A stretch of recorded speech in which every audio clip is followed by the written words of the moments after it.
This video connects to Goal 1, Objective 1.2a, ensure proper identification of ELs for participation in the continuum of services offered by the local EL program, as well as proper exit from EL status. Of the Advancing Equity, a strategic vision for ELs found at www.michigan.gov/MDE-EL. Hi, everyone. My name is Jen Paul, and I'm the English Learner and Accessibility Specialist at the Michigan Department of Education. The identification of students who may be potential English learners or ELs is a federally required process and one which should only occur once for a student entering schools within Michigan. The intention of the formal process that includes use of a valid and reliable assessment is to ensure that students who may need additional English language supports are identified without bias. Once a student has been identified as an EL, the student no longer needs to be re-identified with this process each year.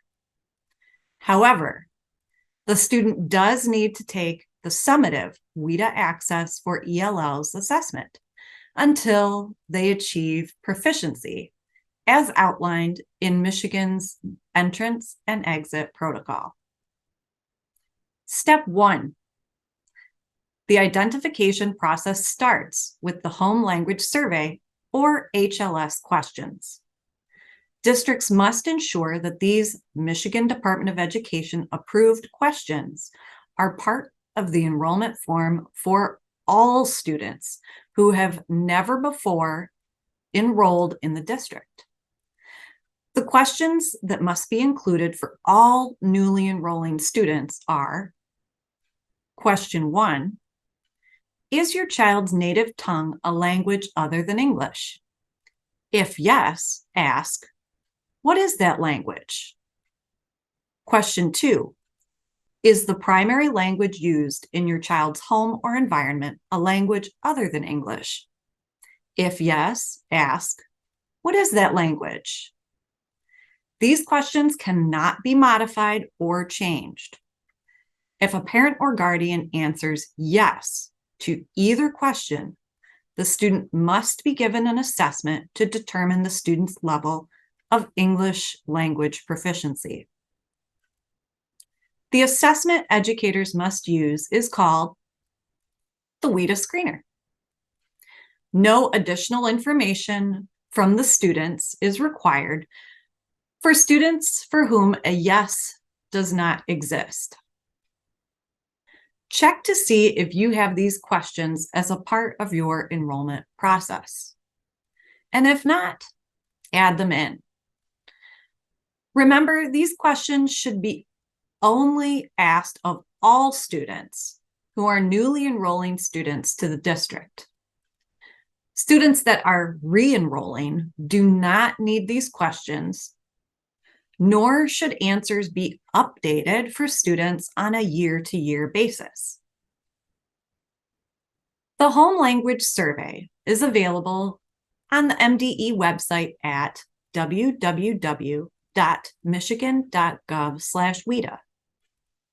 The Home Language Survey is available in English, Spanish, Arabic, French, Italian, and Chaldean. If a parent or guardian is unable to understand the questions, one of these translations must be available to them, or an interpreter should be made available to review the questions with them. Step 2.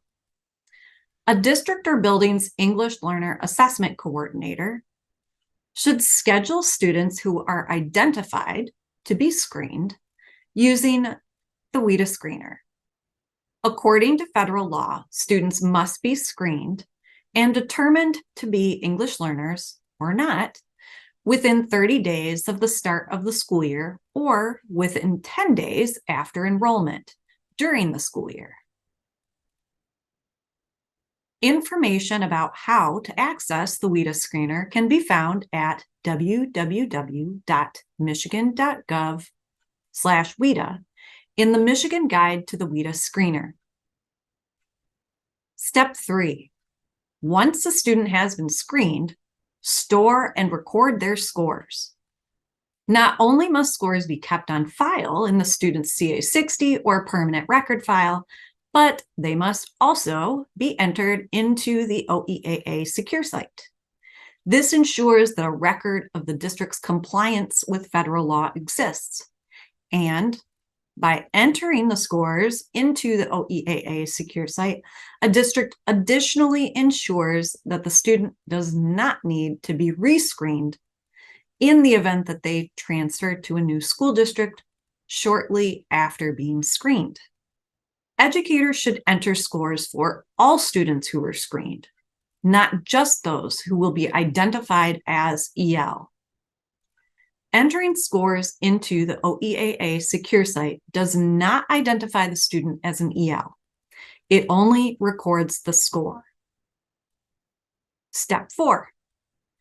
The EL test coordinator, in conjunction with the Title III coordinator, should review the WIDA screener scores to identify which students meet the cut scores required to be identified as an EL. These cut scores can be found in the entrance and exit protocol document at www.michigan.gov/MDE-EL. Step 5. The EL test coordinator and Title III coordinator should work to ensure that the students are identified properly as needing EL services in the Michigan Student Data System, MSDS. Please be aware that a kindergartner screened before December 1, who is identified as potentially eligible for EL services, should not be identified in MSDS until after they've completed the remaining WIDA screener domains, reading and writing. More information about screening kindergartners can be found in the entrance and exit protocol at www.michigan.gov/MDE-EL. A word of warning: educators who fail to follow the identification process in the order outlined in these steps may not only be out of compliance with federal law, but may incorrectly identify students as EL, and therefore the district will be expected to test these incorrectly identified students on an annual basis on the summative WIDA Access for ELLs assessment. The identification of a student as an EL in MSDS must always happen after the student has been screened to ensure that this does not occur. Let's review the general 5-step identification process. Step 1, provide and collect information from the home language survey. Step 2, assess appropriate students with the WIDA screener. Step 3, store and record WIDA screener scores. Step 4, identify students as EL. Step 5, identify students as EL in MSDS. Screening students is really about ensuring that we are identifying the right students to be able to get them the right educational and instructional supports. We hope that you can join MDE in supporting Michigan's ELs. For more information about the WIDA assessments, go to www.michigan.gov/WIDA or send an email to mde-oeaa@michigan.gov. For questions about providing services to students who are identified as ELs, send an email to mde-el@michigan.gov.